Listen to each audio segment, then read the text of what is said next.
Hello, my name is Madam Jennifer from Educare TZ. Welcome my lovely Form 4 students in today's session. In today's session, we are proceeding with the solving of the Necta series for the year 2010. Welcome. Today's question is question number 7 for the year 2010. And the question states that explain the function of the following parts of the compound microscope. Explain the function of the following parts of the compound microscope. The first one is stage, the second one is airpiece. And the question number 7, Roman B, name 4 human diseases caused by the viruses. Name 4 human diseases caused by the viruses. First of all, my lovely Form 4 students, before we answer the question, also we have to be familiar on where this question has been designed.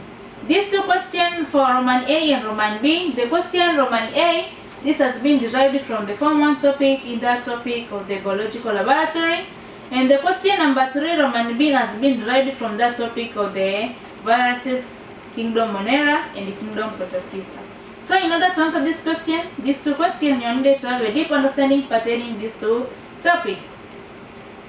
The question number 1 needs you to state the function of the given part of the microscope, where you have been given the stage as well as the earpiece. These are the parts of the microscope. And the microscope, as we know, the microscope, this is an instrument which is used by the biologists to magnify the specimen under the observation, which cannot be seen by the use of the naked eyes. So it can only be magnified by the use of this microscope so as to see the structure or the clearer structure of a given specimen, either the part of the leaf, the part of the root, the part of the kidney, and so forth. Also, it is used in the hospital so as to diagnose what is contained within the blood, within the urine, within the stool, and others. So our questions needs you to state the function of this given part of the microscope, where you have been given the stage as well as the earpiece. Once you see the structure of the microscope, there is a variety of the parts. There is earpiece, the arm, the base, the fine adjustment knob, the coarse adjustment knob. There is microscopic slide and cover slip. There are variety components of the microscope. So this stage, this is a surface or an area where that microscopic slide, this is a glass where the specimen are placed under the observation. And that specimen is usually covered by the cover slip so as to prevent that direct contact between the specimen with the objective lenses, which are used under the magnification. And that objective lenses are labeled depending on the intensity of the magnification, either 10 times, 5 times, 20 times, 100 times, or 50 times. Also, they are colored. They tend to have different colors so as to ensure that a person tends to magnify a specimen pertaining or depending on a given lens. So this stage is where this microscopic slides are placed for the observation. And the earpiece, this is where a person, kwa mfano ukiangalia madaktari hata hospitalini, ile sambo daktari anakuwa anaweka macho yake pale kwa ajili ya kuweza kuobserve kitu gani kipo katika specimen under the stage, ndio inakuwa inaitwa earpiece. Kwa ile ambayo inatumika katika kuweza kuweka macho, kuweza kuchungulia, hiyo hapo ndio earpiece. So the stage, this is the surface on which the specimen is placed. So hapa ndio surface ambapo ile microscopic slide ambayo imecontain the specimen is being placed. Na tunapozungumzia earpiece ni kwamba this has a lens that magnifies the specimen either 5 times, 10 times or 15 times. Kwa hiyo hapa yenyewe inakuwa ina lens, ndio unakuwa unatumia kuangalia specimen yako depending on the lens ambayo umeweka kwa ajili ya magnification of the specimen given. Also another question this session is question number 7, Roman B, which states that name 4 human diseases caused by the virus. Name 4 diseases caused by the viruses. You guys know that the virus are one of the microscopic organisms which are either made up of the RNA or DNA, and they fall under the categories of being either the living or non-living, meaning that this organism they cannot survive on their own. Once they are in the host cell, they tend to be active. Once they are outside the host cell, they tend to be inactive, or they tend to be non-living. So they tend to have the characteristics which enable them to become the living, also the non-living. So they tend under the boundary between the living and the non-living.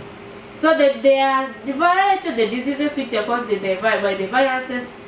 As we see also tunakuwa tunasikiliza kwamba mara kuna Ebola, kuna HIV, kuna polio, kuna magonjwa mbalimbali.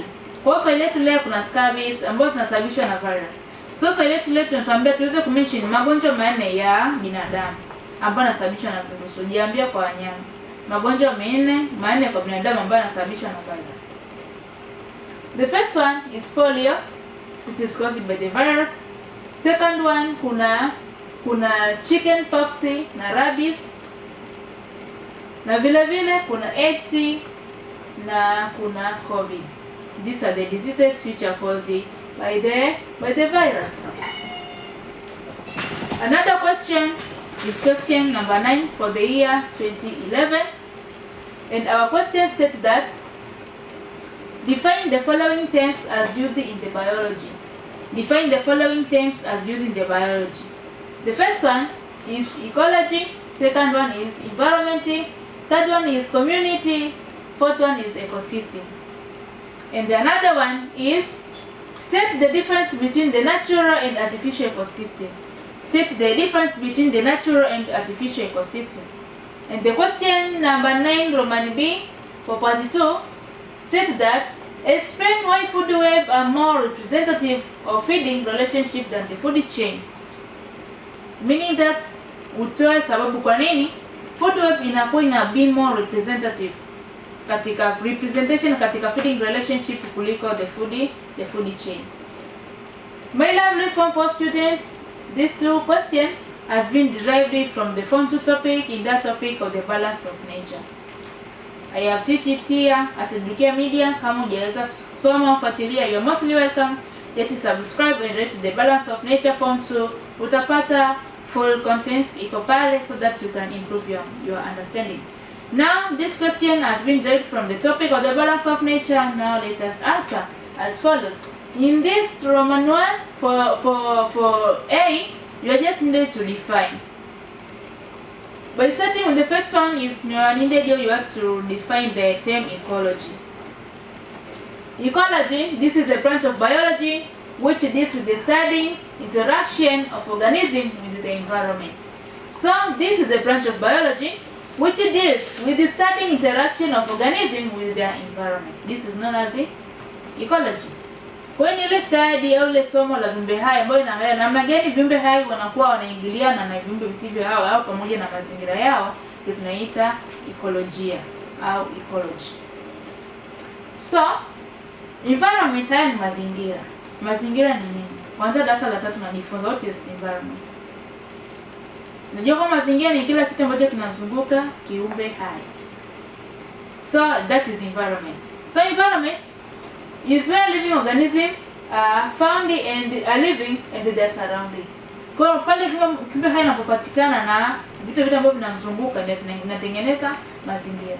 And environment can be the natural or artificial. Environment can be man-made or naturally occurring. When you talk on the artificial environment, meaning these are the man-made environment like park, zoo, these are the example of the man-made environment. While when you talk on the natural environment, these are the environment which consists of the living and non-living organisms which tend to occur naturally. Also, an organism is found anywhere in any environment. It is affected by things around it such as air, water, animal, plant, and sun. Nasema kwamba na organism, this is living things, either animals or plants. They tend to found anywhere in the environment, and they tend to be affected by either biotic or abiotic factors. When you talk about the biotic factors, these are the living components in the environment, like plants, animals, vitu ambavyo vinakuwa na uhai, microbes, these bacteria pamoja na viruses. Lakini tunapozungumzia non-living, hapa kuna air, kuna water, kuna wind, temperature, these are the non-living. So these organisms which tend to found in the environment, they tend to be affected by both biotic and abiotic components, or living and non-living components. Another term to define is the community. The community refers to the sum of the total of all population of different organisms living in a specific habitat. Refers to the sum of the total of all population of different organisms living in a specific habitat. Kwa hiyo ni muunganiko wa organism of different species, of organism of the different species living in a particular or in the specific habitat. Kwa mfano, kuna binadamu, kuna ng'ombe, kuna mbuzi, kuna nyasi, kuna mahindi, all different species of the organism living together in a specified habitat, naita ni community. The population, these are the organism of the same species living in a specified habitat. Kwa mfano kama population ya binadamu tu. Lakini community ni muunganiko wa population of the different species. Species, these are the organisms which can interbreed, breed and provide a fertile offspring. So in order for successful fertilization, for the successful fertile offspring, there must be the fusion between the same organism or the same species. In case kama ikitokea fertilization of the species, organism of the different species, offspring anaweza ka result, lakini huyu hapa offspring anaweza asiwe viable. So another one is ecosystem. Ecosystem, this refers to the natural units made up of living and non-living things. Ecosystem, this is a natural unit. Kwa ile pale ni unit ile ambayo imeunganisha biotic na abiotic components, all living and non-living things. Another question here, you are needed to state the difference between the natural and artificial ecosystem. To state the difference between the natural and artificial ecosystem. Tumesema kwamba ecosystem, this is a natural unit made up of the living and non-living things. So what is natural and what is artificial? Once we talk on the artificial, meaning this is something which occurs as a result of the intervention of the human. So the artificial ecosystem, this is man-made ecosystem. While the natural ecosystem, these are the ecosystem, or this is the natural unit which consists of made up of the living and non-living things which tend to occur naturally. So natural ecosystem, this is a unit which consists of the living and non-living things that tend to occur naturally, while the artificial, this is man-made, example parks, zoos, and so forth. And another question for this particular session is question number 9 for Roman B in that year of the 2010. Question stated that, give one example for each case. Explain why food web are more representative of feeding relationship than food chain. Kwa kila kimoja toa mfano. Eleza kwa nini food web. Food web kwanza hapa unapozungumzia food web kwanza reflect katika nyumba ya spider. Zile nyuzi zile ambazo spider inatengeneza katika kama nyumba yake. That is web. So after reflecting that, now let us come back to the class. So the food web, tunapozungumzia food web, hapo ina be formed by the connection of the numerous or of the different chains. Kwa imetengenezwa na chains mbalimbali ambazo zimetengeneza diagram au pictorial diagram. So food web is a network of food chain that are interconnected at various topic level to form many feeding connection among different organisms.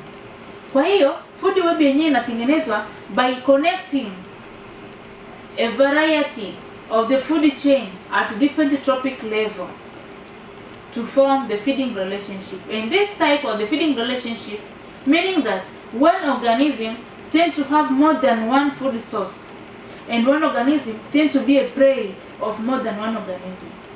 Meaning that organism moja ambayo ni predator anaweza akawa na vitoweo zaidi ya vitatu, zaidi ya viwili, lakini vile vile kitoweo ambayo ni prey anaweza akawa na predators zaidi ya mmoja.